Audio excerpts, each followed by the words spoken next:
At makikita mo, bagong luto talaga, oh. Ayan, oh. Kuya, ano nga tawag dyan? Tok neneng po. Ayan, ang tokneneng. Yung maliliit, Quick po. ito ang tokneneng. Ayan, bagong luto. And then, ito, kwek-kwek. And then, ito naman, Toge po. lumpia, sumpia. Lumpiang toge po. Ah, lumpia. Dito sa Bulacan, ang tawag pala nito, lumpia. Toge. No? Lumpiang toge. Matagal ko na nakikita si kuya na ano rito, nagtitinda rito. Pwede bang makunan yung ano? Pwede kang makunan? Ayan, payag si kuya. Ayan. Dito sa tabi ng City Hall ng Mekawayan. Ayan. Tapos, along MacArthur Highway lang siya. Ito na yung bagong NSCR, yung North-South Commuter Railway. Tuwing umaga pa lang, nakikita ko na si kuya rito. Ayan yung tinda niya. Ayan, kita nyo, niluluto, oh, bago. Tapos, meron din siyang, ayan, sa malamig. At, ayan, nilabas ni kuya, yung isaw. Kuya, magkano yung isaw? 3.20 po. 3.20. And then itong tokneneng magkano? 20 po lang isa. 20 isa. Eh yung kwek-kwek, 4.20. 4.20. Tapos ito, 3.20 po. 3.20. Ayan.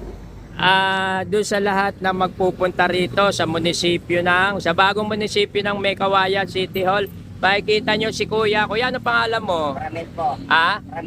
Pramil. Pramil? Ota. Okay, si Kuya Pramil, ano? Andito lang siya, umaga pa lang. At nakita nyo, niluluto. Ang daming ano nito, ang daming customer nito. Yung mga customer ni Kuya, mga taga City Hall. Yun dito, may eskwelahan din dyan eh. Eskwelahan ng computer, ha? ICT po. Oo. St. Mary's. Tsaka yung St. Mary's, yan yung mga customer ni Kuya rito.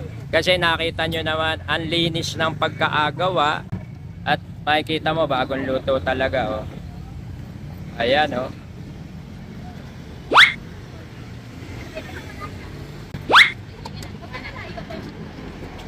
Pasyal lang kayo rito. Yun sa lahat ng mga napupunta rito sa area na Mekawayan. Along MacArthur Highway, tikman nyo. Tikman nyo yung street food ni Kuya. Sarap po yan. So, Masarap. Masarap. Saka yung sauce niya, ayun, oh. Ayun, oh. Ayun ang sauce ni Kuya. Yan yung babalik-balikan mo dyan eh. Ayan. Tapos eto doon sa mga hindi pa nakakaalam. Kuya, isaw ng ano yan? manok po. Isaw ng manok, ibig sabihin bituka ng manok. Opo. Yan yung tinatawag na Tawag lang po namin dito. Ano lang eh. Fried isaw lang po eh. fried isaw lang. Iba pa yung Betamax, iba pa yung ano, no? Ayan. Pasyalan nyo lang si Kuya. Mag-e-enjoy kayo rito, mabubusog kayo. Doon sa mga gustong magpalipas lang ng gutom, sulit yung ibabayad nyo rito.